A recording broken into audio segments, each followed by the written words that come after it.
Good morning. Right, it's just about 9:30. It's a bit chilly and a bit overcast at the moment, but I think it's going to stay dry. So I'm just parked here just by Smethcott Church in deepest rural Shropshire, and I'm going to do roughly a 12-ish mile walk today. It's going to take me through my family history. So I'm going to start at Smethcott. I'm going to go out to Woolstaston and include Church Pulverbatch, Betchcote, Stapleton, and then back to Smethcott. So I will explore Smethcott Church when I come back to the car, because at the moment there's workmen there doing something on the roof, so hopefully they might have gone by the time I come back. So it should be about 12 miles and it should be quite interesting, hopefully. So I'm just leaving Smethcott Church now, starting my walk, just down this lovely green lane. Only thing is, I can hear cows in the distance. Oh goody. Let's hope I don't have to walk through them. Otherwise this might be a very short walk. So I've been walking 5-10 minutes and we've found bog. Squelchy bog. Oh God. Oh.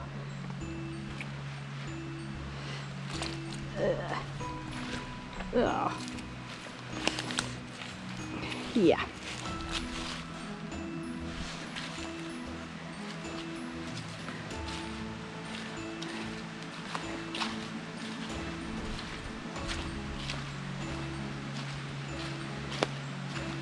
So I'm just coming and cross over this stream here, quite fast flowing.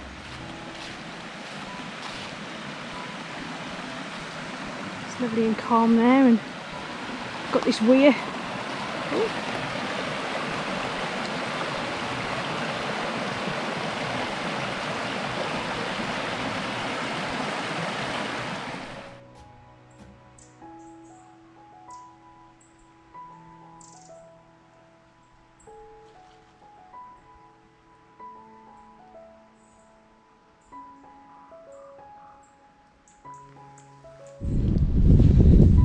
Let me just explain why I'm walking out in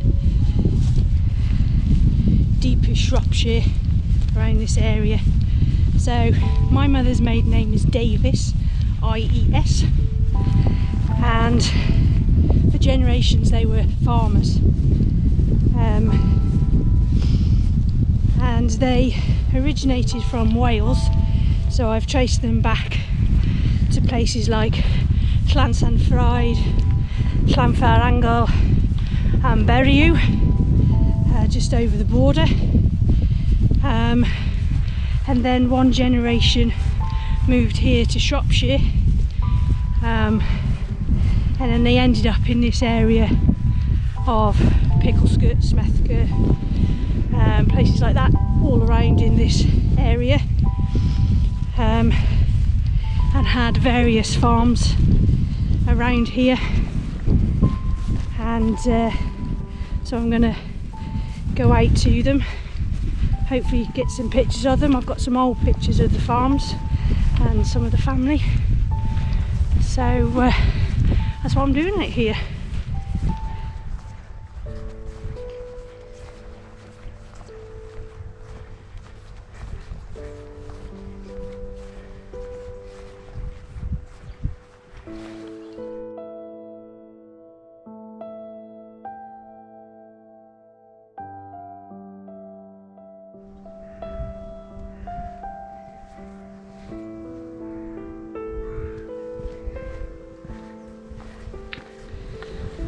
Okay, so that lovely black and white timber frame building that I've just walked past is Rectory Farm.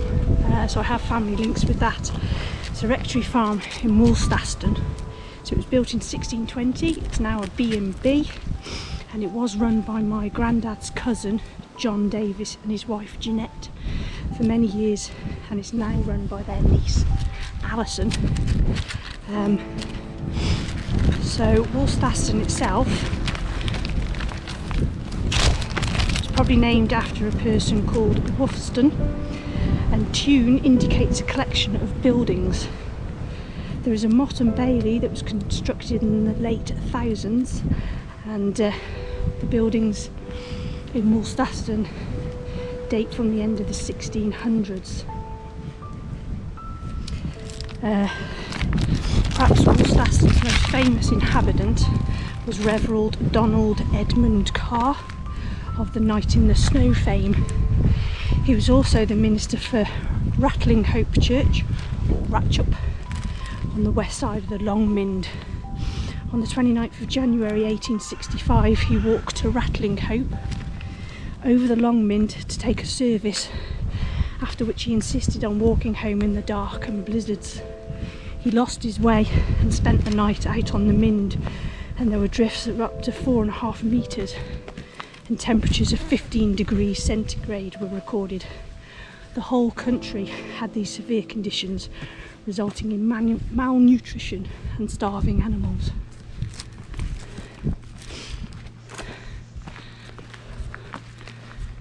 It's a lovely little village.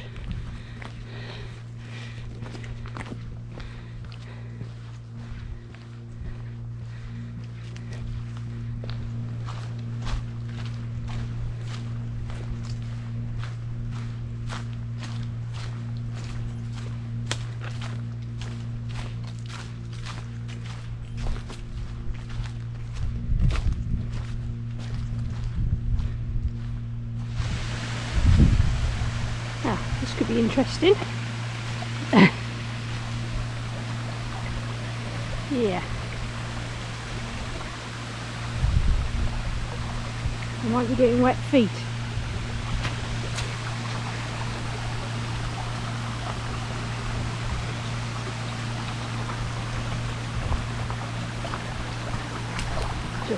Just go for it, Tasha. Just go. Oh my God. I'm gonna get wet feet. Oh, go for it. Oh.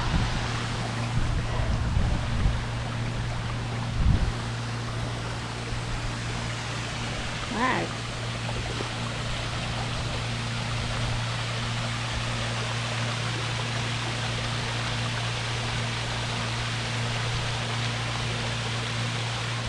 Oh, and we've got another one.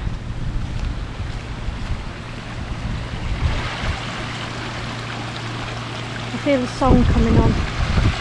Not many rivers to cross, but quite a few streams to cross.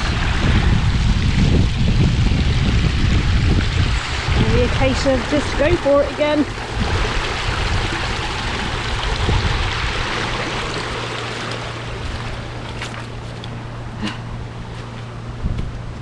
Well, my boots are definitely waterproof.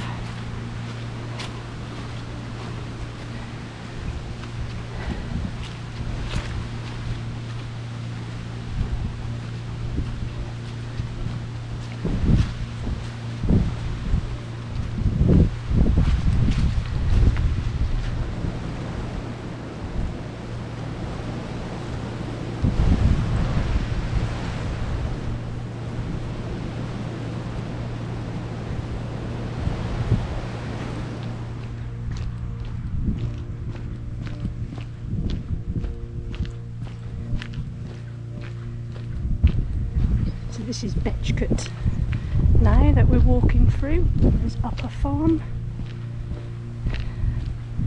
and we're just going to do a circular route around this farm here, which is Middle Farm.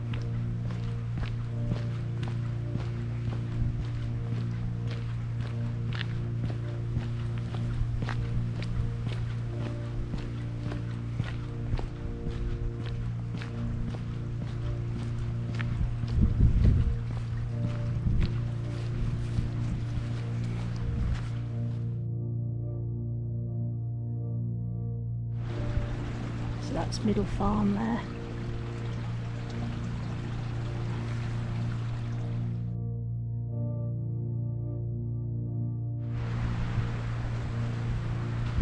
What an amazing lake. So that's part of Betchcote Hall.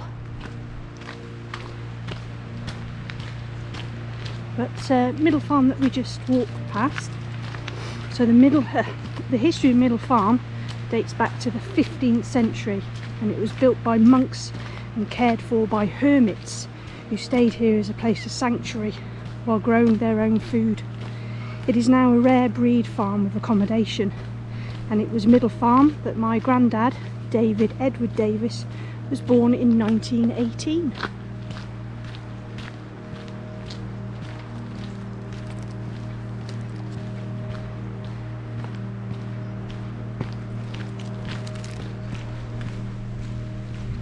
Quite warm today. I am debating whether to take my jacket off, but then when the wind blows it's quite chilly, so I don't know what to do. Anyway, regarding this walk, unfortunately logistically it was hard to do my family history in order, to visit the places in order, so I'll try and explain the timeline as much as I can. So yeah, Middle Farm that we just went past. So that's where my granddad, my mum's dad, was born in 1918, and his family owned that for quite a while, a few years, and then they moved back to a different farm that we shall visit in a little while. Okay, so this is Picklescott, and I'm just coming into Picklescott, however you pronounce it. Be visiting a pub here. Unfortunately it's not open, but we'll still visit it.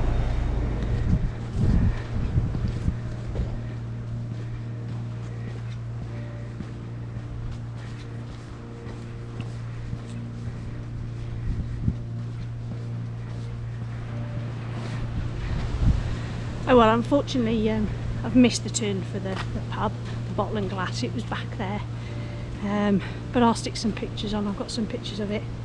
So it's an old pub. So the Bottle and Glass in Picklescott dates back to about the 17th century, and one of my great grandmothers, Ethel Olive Chidley, who was my granddad's mum, we'll visit her grave later on back at Smethcott.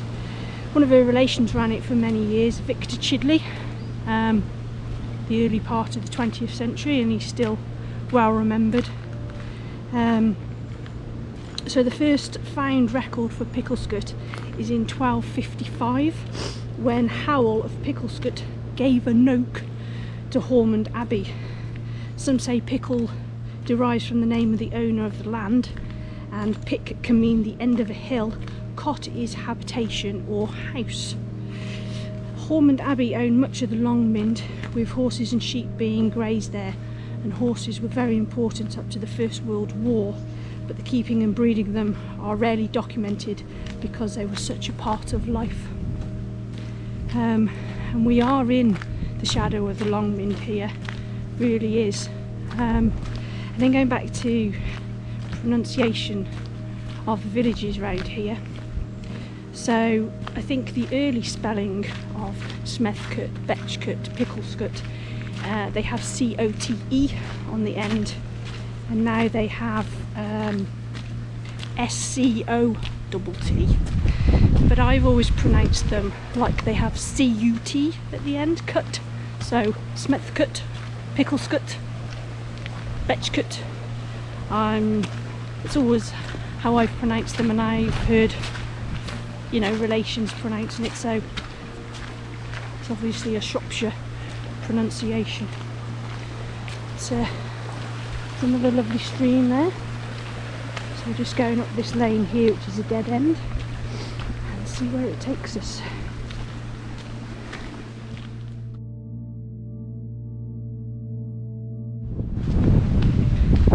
So I'm just walking along this lovely bridleway here. So we're going to be walking along here for about a mile and a half, and this is taking us out towards Church Pulverbatch. There's a lovely church there. I don't know if it'll be open, but we'll have a look around the graveyard.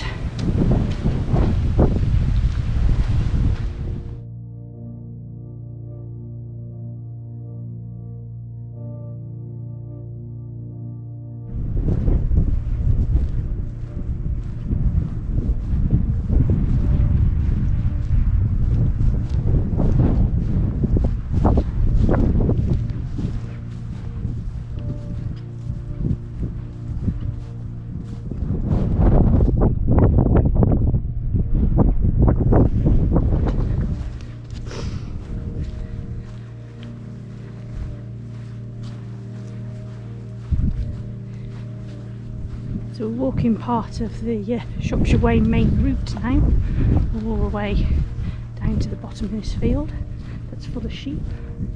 We don't mind sheep. There are some cows, but they're the other side of this fence here. Ooh. Need smell-o-vision. Oh, it's a bit ripe.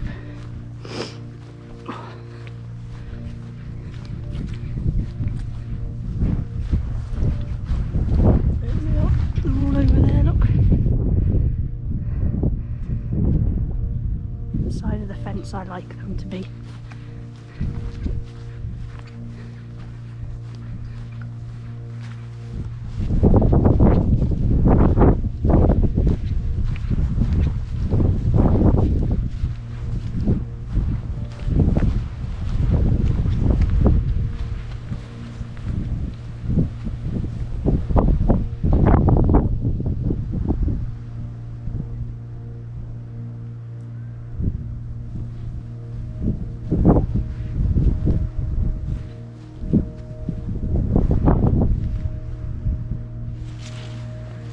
Oh, the joys of walking along a bridle way.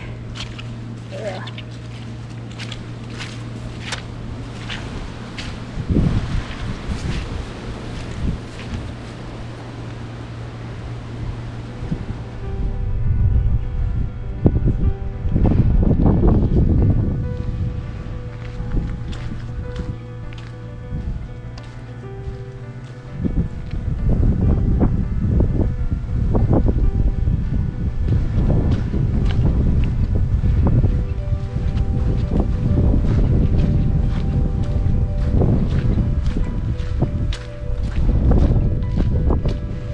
Just coming down this stone track here, and I just saw all this water and I thought, oh my god, how am I supposed to get across that?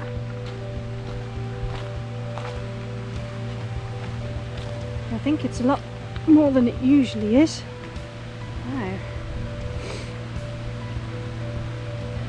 So thankfully we've got a bridge to go over. Let's go get up to the bridge first.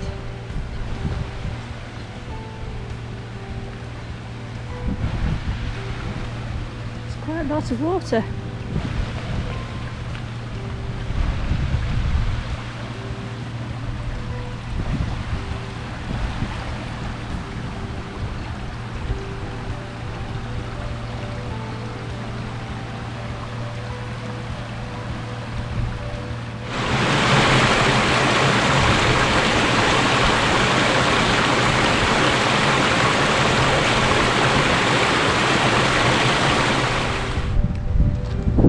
We're just at Church Pulverbatch.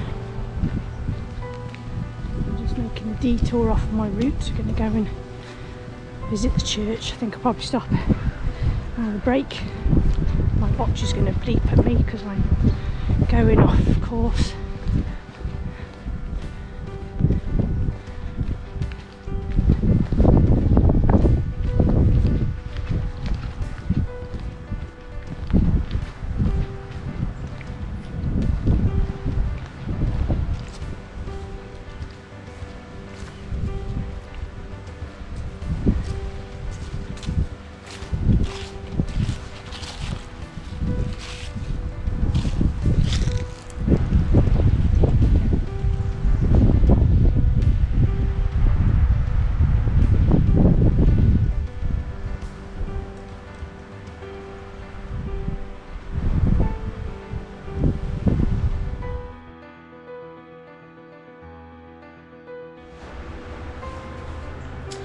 Right, so we're just sat in the porch of St Edith's Church here at Church Pulverbatch.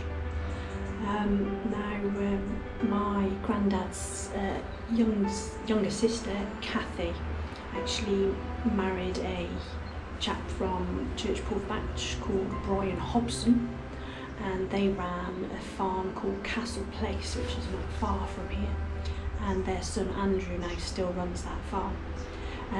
Tragically, Kathy died at quite a youngish age, and I thought she was buried here, but I'm not too sure. There is another cemetery but I have previously looked round there and couldn't find her grave, so I'm wondering if she is actually buried here. But yeah, so this is Church Pulverbatch. Has gone a bit chilly now. I'm glad I kept my coat on. But from here, the next stop is Stapleton.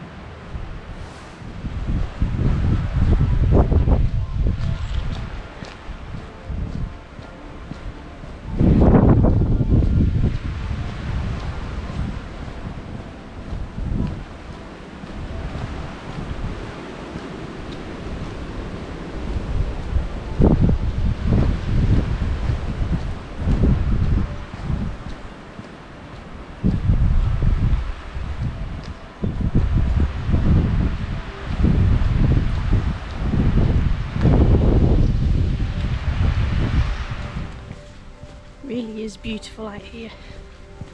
I feel like I'm walking through a Mary Webb novel. It's just stunning.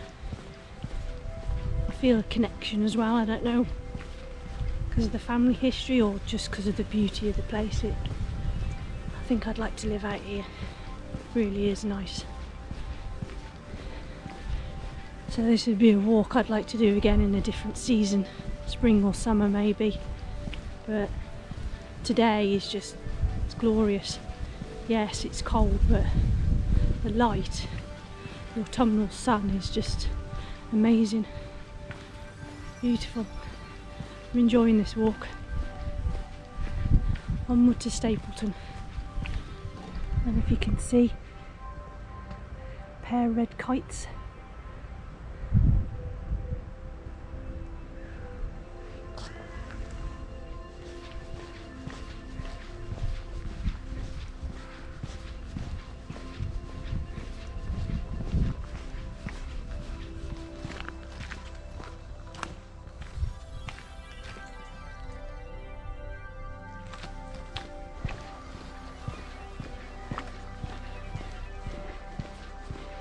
So just walking through the main part of Stapleton village, and the church is just up on my right, so I'll have a quick call in there.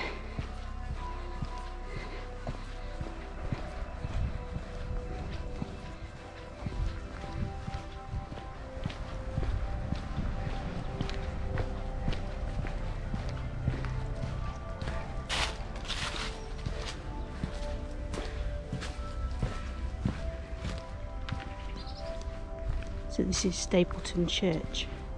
And apparently in this churchyard somewhere,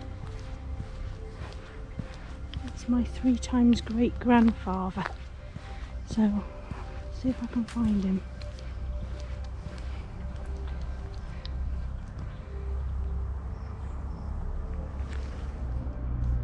So I had no luck in finding my relative's grave, unless it's hidden away. Unfortunately the church is closed, but the Church of St John the Baptist was built originally in Saxon or Norman times and then built upon in the 12th century.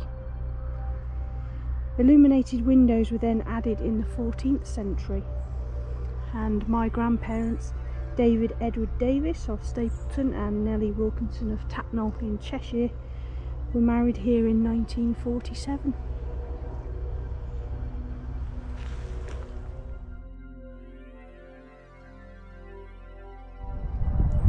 So this is Stapleton War Memorial, that has First World War, I think it has Second World War names on as well. But this chap here, Albert Davis, it's Albert Evan Davis, and he is my great uncle. So he was my granddad's uncle. So he's also remembered on the War Memorial at Albury, and he was killed in the First World War in I think September 1918, and he is buried at a place called Villers-Fosson in France. He was 22. So thank you, Albert. Okay, so we're just coming out of Stapleton now. And this farm on my left that we're just going to be going past his manor farm, and I'll tell you about this. It's beautiful.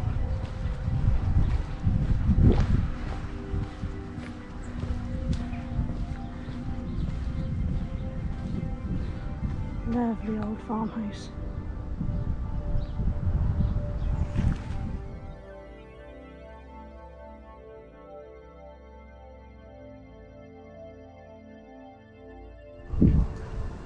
Okay, so we just walked past Manor Farm where I said I had family connections. So as I said, the Davis family originated out in Wales. The first generation of the Davises to come and live in Shropshire was Evan and Jane Davis, who is my 3 times great grandfather, and it was his grave I was trying to find in Stapleton Church, but I couldn't find it. So the 1891 census shows Evan and Jane Davis living at Manor Farm. So these are my great grandparents. Evan died in 1906 and he is buried at Stapleton Church, apparently. His son David Davis and his wife Lizzie Gittins take over the farm about 1910 with their children David Thomas, my great granddad, William, John, Maggie, Harriet, Albert Evan, who's on the War Memorial, and Kathleen, who I believe was known as Annie, and we called her Auntie Annie. David and Lizzie Gittins stay here until about 1918 when they moved to Brook House at Crewe Green. They're living here when they hear that their son Albert Evan Davis has been killed in World War I. He is mentioned on Stapleton War Memorial and Albury. David Thomas Davis took over the farm in 1936 and he married Ethel Olive Chidley, who was related to Victor Chidley at the Bottle and Glass, and they briefly farmed at Betchcote before, which was Middle Farm, when my granddad was born, before returning to Manor Farm here. David and Ethel had 4 children. Elizabeth or Margaret, we're not sure what her name was, who died about 18 months old. David Edward, my granddad, Victor and Kathy. Now my granddad, when he got married in 1947, they eventually went to live in Shrewsbury on Monkwell Road with my mum and my auntie. Victor went to farm at a farm called Pentry, a place called Melanie Wig out in Denbighshire, and Kathy, as I said, married at Hobson and they went to church Pulverbatch. So that was the end of the Davises at Stapleton. So there's still a Davis over at Rectory Farm in Woolstaston. That was the end of the Davises farming out here. Well, carrying on, so this is the return route now from Stapleton, and we're going to be going back to Smethcott, and we'll have a look around there as there's a few graves there.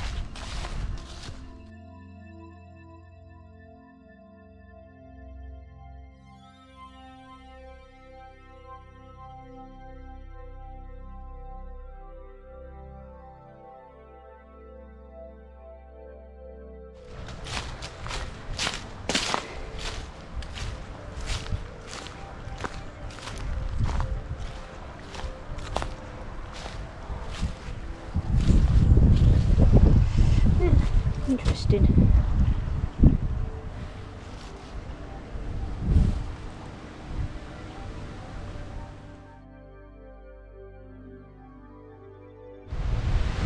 Got another ford to cross.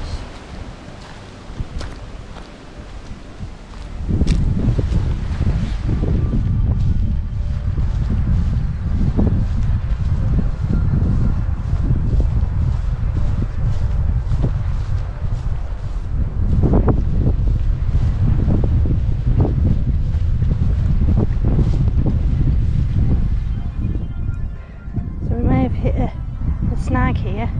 I'm sure that the footpath is supposed to carry on straight down that field there, but the farmer has fenced it off with electric fence, so I have to go up that way. I can see a gate, but I'm pretty sure my route is supposed to be going that way. I've got no option but to go this way and hope hope it brings me out where I'm supposed to be. Otherwise I could be doing a very long detour.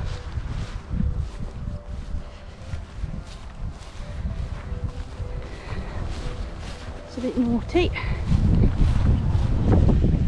Back on track. So the gentleman was coming up this long straight bit that I need to be coming up, and he's just helping me over the electric wire.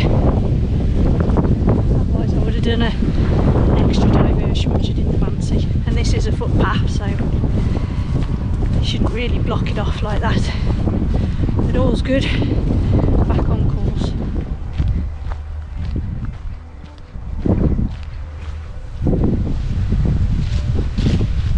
More sheep, more electric wire. Let's hope the path isn't blocked off again.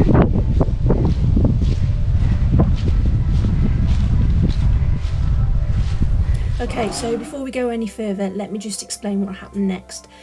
The footpath took me through a farmyard here, but a gentleman and lady turned up in their Range Rover and stopped me from going any further, saying that it was a private land, even though it clearly showed on the OS map that the footpath went through their farmyard. So the lady directed me around the back of this barn, which was clearly not the footpath, and I had to climb over some gates and an electric wire when I could have just easily just gone the 50 yards or so through their farmyard. So that farmyard I was walking through, a couple pulled up in their Range Rover. What are you doing in our private yard? Well, perhaps if you had a few more footpath signs, I won't be walking through your private yard. They're directing me around here. Still not convinced this is the right way. The yellow marker signs have just disappeared. I'm pretty sure I could have just walked through their farmyard to get to where I wanted to be. So I said to them, is there a reason why there's no footpath signs here? Oh, you want to speak to the council? Yeah.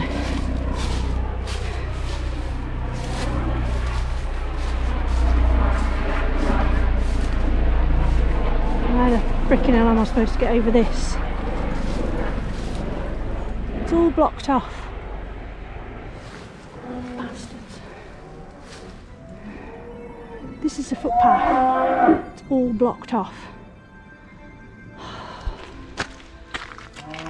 I'm pretty convinced that farmyard down there is where I was, so they could have just let me walk through, but being fucking arseholes, they made me walk through here and climb over this gate where all these are. Thankfully they were in the shed.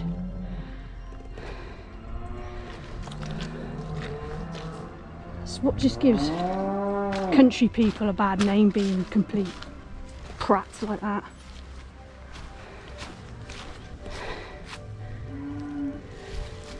Taking down marker posts and stuff like that. So I'm walking along another old cartway. It's a bit hard on the feet, this one. So still beautiful out here. So I'm going to report that farm when you get home. You go on, this will come under Shrewsbury Council, I would imagine, but there should be a thing where you can report people for blocking off footpaths like that or not allowing people through. The public footpath definitely went through their farmyard. He was just being a miserable git. But they forget that these footpaths have been there for centuries, longer than they've been there.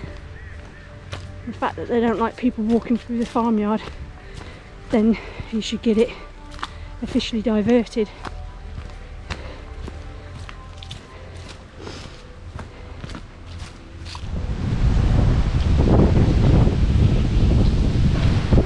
This is Lower Shaky Moor Farm. There must be something about these farms around here. They don't like to have footpath signs up. And it's horrible because I don't want to feel like I'm walking somewhere where I shouldn't. Oh, look at these.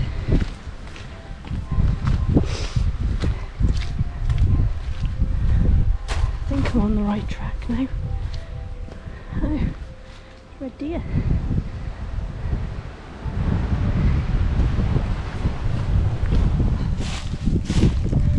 What? Where's the stag?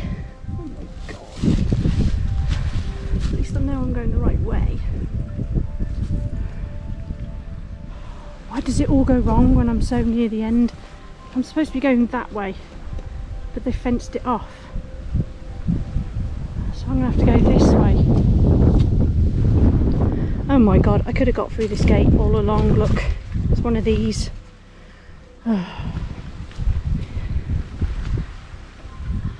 dear, I am so blonde sometimes. I should have just looked. Right, back on the right path again. Only added God knows how much onto my walk. It's a good job I got my head torch with me. Oh, I've got wet feet. Oh, I've just sunk right into the stream. I'm not sure how I was supposed to get across. That was a lot deeper than I thought it was going to be. This is not the kind of path you want when you're trying to rush back to your car before dark. Bloody bridle path. Give me a nice flat road now.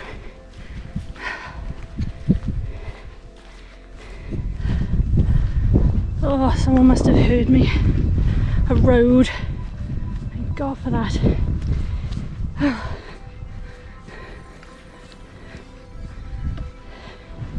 Right. This is the road towards Smethcott. It's taken me quite a long time, this walk. A bit hard going in places. But I'll be glad when I see that church.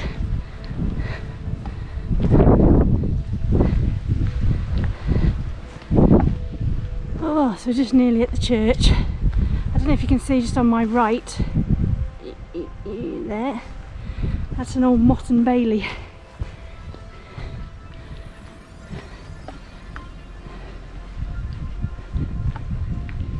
So here we are at St Michael's in Smethcott.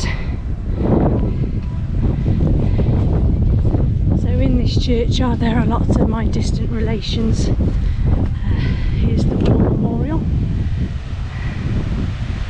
I'll just head down to my great grandparents. So yeah, in this churchyard I have distant relations. There's Middletons, Chidleys, Bromleys, all distantly related. So let me see if I can remember where they are. My granddad's sister, his elder sister, Elizabeth Margaret. I used to think she was buried here somewhere, but last time I come I couldn't find her grave. So she was 18 months old when she died.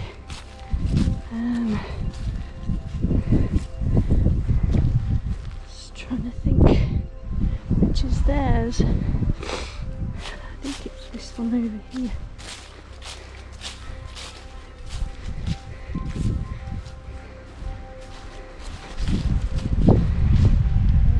No. Here we go. It's a bit dark. So this is my great grandparents and my granddad's parents. So this is Ethel Olive Davis of Manor Farm, Stapleton, who died August 30th, 1949, aged 58. And also her husband David Thomas Davis, who died November the 25th, 1979, aged 92. So he died when I was 3.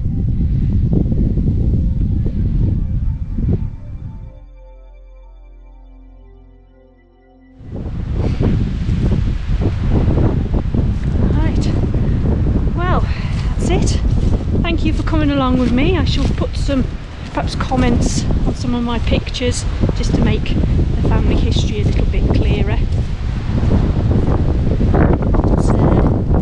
But, it's been nice, parts of it have been tough, but all in all it's been a beautiful walk.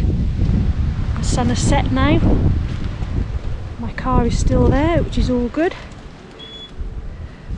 You can see, or if it's too dark. There's the church. Some repair work done.